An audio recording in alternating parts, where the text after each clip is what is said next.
Bonjour à tous et bienvenue. Aujourd'hui, nous allons parler de François Asselineau, que je surnomme la Rima Hassan de Poutine. Voilà. Et oui, pourquoi? Parce qu'Asselineau, et on va voir une vidéo qu'il a publiée sur ses réseaux sociaux hier, où il fait en fait tout simplement, il relaie la propagande du Kremlin, à l'instar de Rima Hassan, hein, qui relaie la propagande des Palestiniens, tout simplement. Donc, en fait, Asselineau est tout simplement un agent de l'étranger pro-russe, voilà, ou même russe carrément. Certaines mauvaises langues disent, moi je ne sais pas, qu'il aurait des financements qui pourraient venir de ce pays-là. Est-ce vrai ou pas? J'en sais rien, mais c'est ce qui se raconte. Certaines mauvaises langues, en tout cas, propagent ce message. Bon, à cela, nous allons donc analyser la vidéo qu'il a publiée et réagir à ce qu'il peut s'y dire dessus, hein. Bon, déjà, la vidéo, on va la regarder sans son parce que c'est en russe. Le russe, on ne le comprend pas, mais au moins, il y a les sous-titres. Voilà. Allez, c'est parti. Donc, on lit ensemble. Donc, en 2024, la Russie a enregistré le taux de chômage le plus faible parmi les pays du G20. Bon, ok, pourquoi pas. Alors, il a atteint Показателя в две ц- un minimal de 2,3%. Bon, alors déjà, c'est pas compliqué d'atteindre un chiffre aussi bas de chômage quand tu es en guerre. Et oui, pourquoi? Parce que déjà, tu vas mobiliser certains chômeurs que tu enverras sur le front. Donc, mécaniquement, tu réduis déjà le nombre de chômeurs en faisant d'eux des militaires. Et ensuite, il y a des morts. Et oui, c'est une guerre. Dans toutes les guerres, il y a des morts. Donc, et les morts se comptent par dizaines, voire centaines de milliers. Donc, et oui, si tu tues une partie de ta population, mécaniquement, le chômage de ton pays baisse, hein. C'est encore une fois de la logique booléenne, hein, de la logique de base, hein. C'est un peu comme si en France, on remigre une partie des migrants, hein, notamment de ceux qui ne bossent pas. Ben, mécaniquement, là, le taux de chômage baissera, hein. Cela ne veut pas dire que l'économie s'est améliorée, hein. Bon, voilà. Ça, c'est la première chose. Donc, voilà. On va mettre le son quand même. трудоустроены более 75 миллионов россиян. А численность безработных, стоящих на учете в службах занятости, в декабре 2024 года сократилась до 330 тысяч человек. На 142 тысячи меньше по сравнению с декабрем 2023 года. Такой результат стал возможным благодаря развитию экономики. В 2000 Tu vois, ce qui est intéressant, quand tu vois l'image où on t'explique, oui, le chômage a baissé grâce à l'emploi, alors on vous montre des vignes, on vous montre des usines qui font des produits somme toute banals, on ne vous montre pas que la réalité, c'est qu'aussi le chômage a baissé parce que la Russie est passée en économie de guerre. C'est d'ailleurs pour ça que son PIB a augmenté de 4%. Le PIB, je vous rappelle, c'est le calcul, la production d'un pays.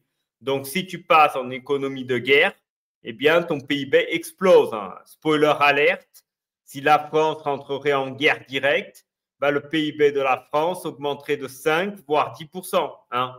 Et cela ne veut pas dire que le pays s'enrichit. Ça veut simplement dire que tu es en économie de guerre, donc tu produis plus, hein. Et beaucoup de l'argent qui est dirigé notamment pour les allocs et toutes ces choses-là seront dirigés vers la construction d'armes. Donc mécaniquement, le PIB augmente car le PIB calcule la production d'un pays, hein. Donc voilà, mais c'est toujours intéressant dans l'image, c'est que cet extrait, c'est de la propagande du Kremlin. Donc dans cet extrait, vous voyez des images d'Épinal. Voilà, des images d'Épinal, alors que la réalité, c'est qu'il augmente, certes, grâce à de la dette en partie, mais il augmente aussi parce qu'ils sont en économie de guerre, tout simplement. Et qu'en réalité, la baisse du chômage est due à la production d'outils de guerre, tout simplement. В 2024 году ВВП России вырос на более чем 4%, до рекордных 200 триллионов рублей, а реальный рост доходов населения превысил 8%. В стране налажено импортозамещение технологий, растут инвестиции, в массовом порядке открываются новые производства. И для активно развивающихся отраслей требуются профильные специалисты. Для обеспечения Encore une fois, ce qui est intéressant, bien entendu, c'est qu'on ne vous montre aucune production de guerre. Hein. Or, le gros de la production russe est la production de guerre. On estime qu'à peu près la moitié de la production de la Russie, ce sont des produits liés au conflit. Hein. Les drones suicides, les avions, les machins, les trains pour transporter et tout, pour la logistique, les camions, etc.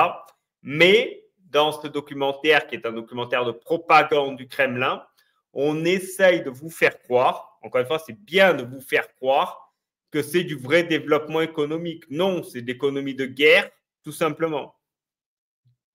Потребности предприятий в кадрах с этого года реализуется новый нацпроект «Кадры»,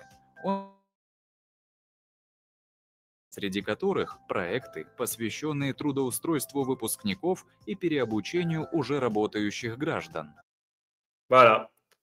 Voilà, et bien sûr, que dit notre cher François? Merci François déjà. Merci de nous relayer la propagande du Kremlin, hein, on remerciera.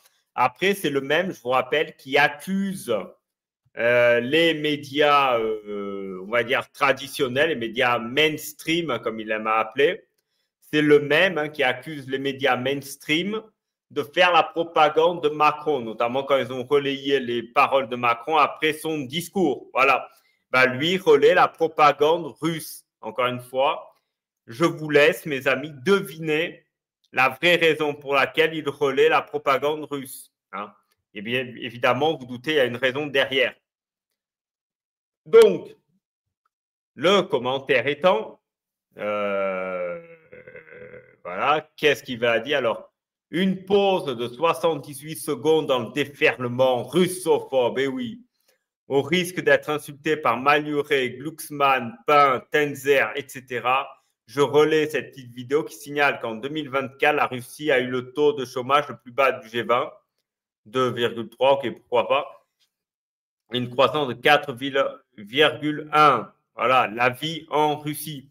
Donc voilà, Asselineau qui nous fait tout simplement la propagande russe. C'est un propagandiste. Encore une fois, je reprends l'expression que j'ai prise en début de vidéo.